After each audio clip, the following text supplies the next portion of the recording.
Que a paz de Cristo Jesus reine em cada coração nessa tarde. Aqui é o pastor Márcio. Estamos aqui nessa participação do grupo Oração e Palavra, desejando que as mais ricas bênçãos dos céus estejam sobre a vida dos irmãos, das irmãs, sabendo, meus amados, que a nossa carreira proposta, ela vai avançando a cada dia.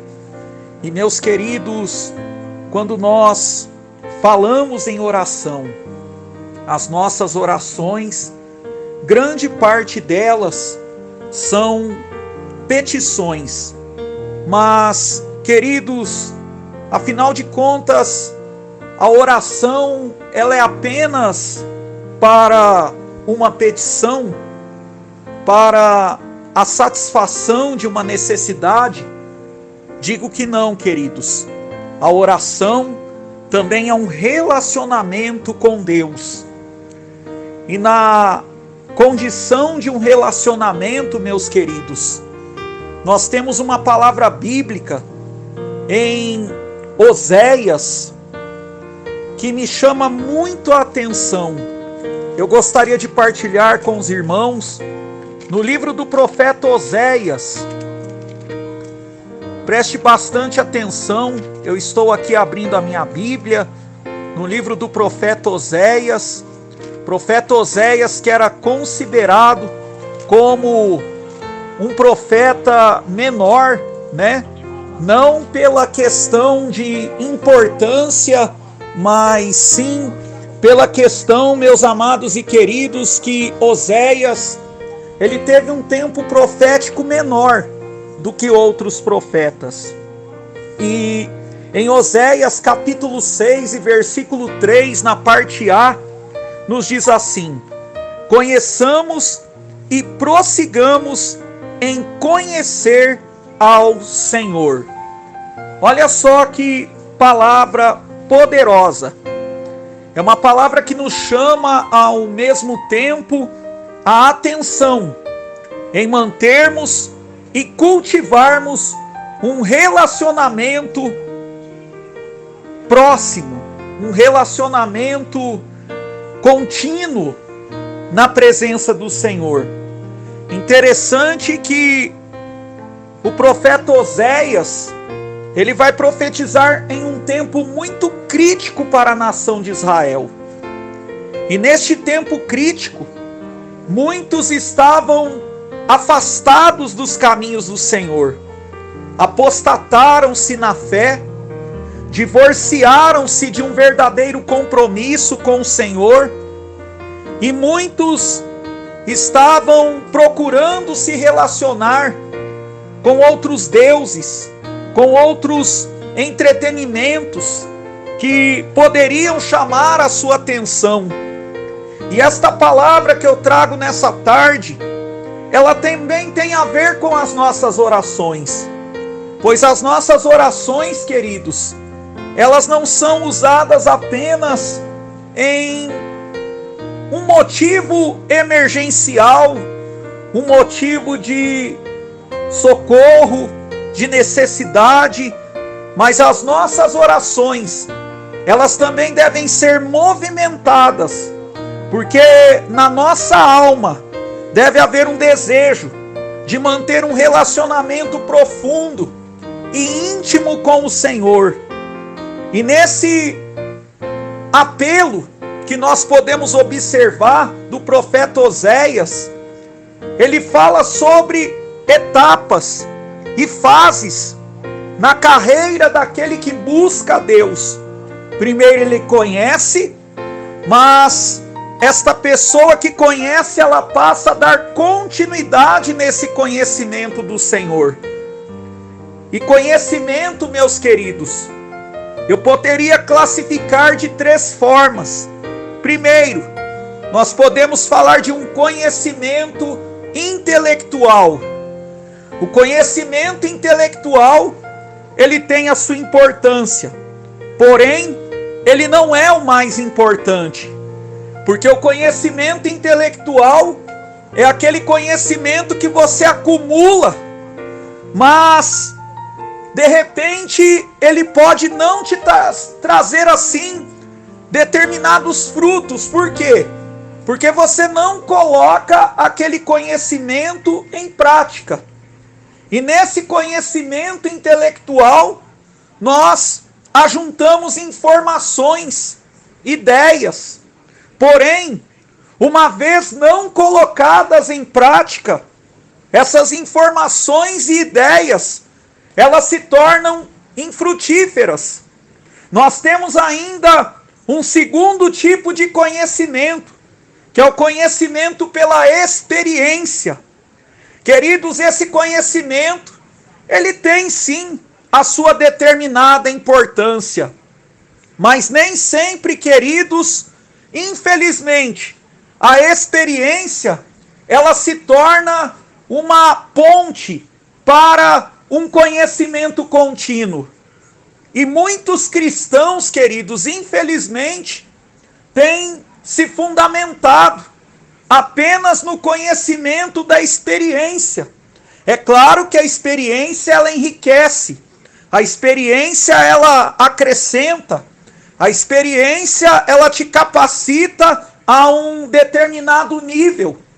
Mas a experiência, ela pode se tornar infrutífera se apenas você viver da experiência momentânea. Mas, louvado seja Deus, nós temos um conhecimento maior, que é o conhecimento relacional. E uma das formas de cultivar esse conhecimento relacional com o Senhor, com o nosso Deus, é através da vida da oração, onde você tem um diálogo com Ele. E como eu disse outras vezes nesse grupo, o que é um diálogo? Um diálogo é uma conversa entre duas pessoas, onde você fala e o teu Deus e o teu Pai te ouvem. O teu Deus e o teu Pai fala contigo e você ouve. Isso é um relacionamento. Isso é um acesso. Tanto é que nós vamos observar, até mesmo na vida do filho pródigo, que ele tinha um determinado acesso ao seu pai. Só que ele não mantinha, até um certo momento, uma cultura, um cultivo, uma intermediação de um relacionamento prazeroso, a ponto de o filho pródigo desejar sair da casa do pai, sair da presença do pai. E exatamente isso, querido, se repete nos dias de hoje, onde muitos podem ter até um acesso, mas não têm um conhecimento relacional. E quando você não tem esse conhecimento relacional, você vive apenas de informações, você vive apenas de algumas experiências. Não que as experiências sejam ruins, é claro, elas podem acrescentar, as informações elas podem acrescentar, mas o conhecimento relacional, meus queridos, ele vai além disso. E por isso que o profeta Oséias, sendo usado como uma voz da parte de Deus, para a sua geração, para a sua época, ali no capítulo 6 e versículo 3, na parte A, ele diz: conheçamos e prossigamos em conhecer. Conhecer a quem? Ao Senhor.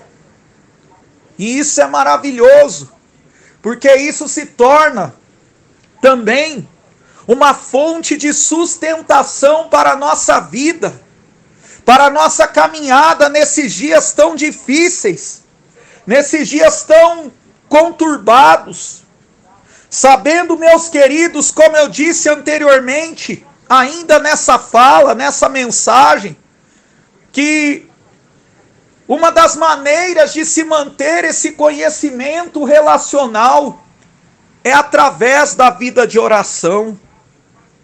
Oh, meus queridos, e não usemos apenas a oração para um pedido de socorro, mas mantenhamos um cultivo de oração. E nós podemos observar na Bíblia homens e mulheres de Deus que mantinham a sua vida de comunhão, fé e oração. Um exemplo muito conhecido e que eu já até citei algumas vezes por aqui, é o exemplo de Daniel, no qual a palavra de Deus vai mostrar que Daniel ele orava 3 vezes ao dia. Mas Daniel ele não orou quando a necessidade surgiu devido ao decreto. Aquele decreto contrário que sobrepunha a razão da sua fé, que sobrepunha, aquele relacionamento que ele se mantinha com o Senhor, ou que queria sobrepor-se sobre isso. Mas Daniel ele já orava antes. Daniel ele já buscava antes. E isso, meus queridos e amados, é muito importante. Nós, como cristãos, devemos sim orar uns pelos outros, atender às petições, em pedidos de oração, clamando a Deus uns pelos outros. Porém, meus prezados, a oração, ela não é uma ferramenta apenas para isso, mas a oração é uma ferramenta de comunhão, onde você busca mais do Senhor, estar mais perto dele, estar mais fortalecido nele, estar buscando esse conhecimento dele, Assim como nós temos uma família e queremos estar, com certeza perto dos nossos familiares amados, conversando, se relacionando, assim também, meus queridos, é a nossa vida de fé. E Deus, ele é apresentado como Pai. Louvado seja Deus. E este Pai, ele deseja a sua comunhão, ele deseja a sua aproximação, Desde o Éden, é interessante que Deus, ele desce, para buscar isso. E hoje em Cristo, nós temos essa oportunidade também, de alcançarmos esta graça e esta comunhão através da vida de oração. Que o Espírito de Deus continue falando em cada coração e que esta palavra ela não seja um eco no teu coração, não, porque o eco ele se distorce, o eco ele se desfaz, mas que essa palavra ela seja como uma voz, como um verbo vivo, e que ela seja implantada na sua vida, com a força e com a graça de Deus,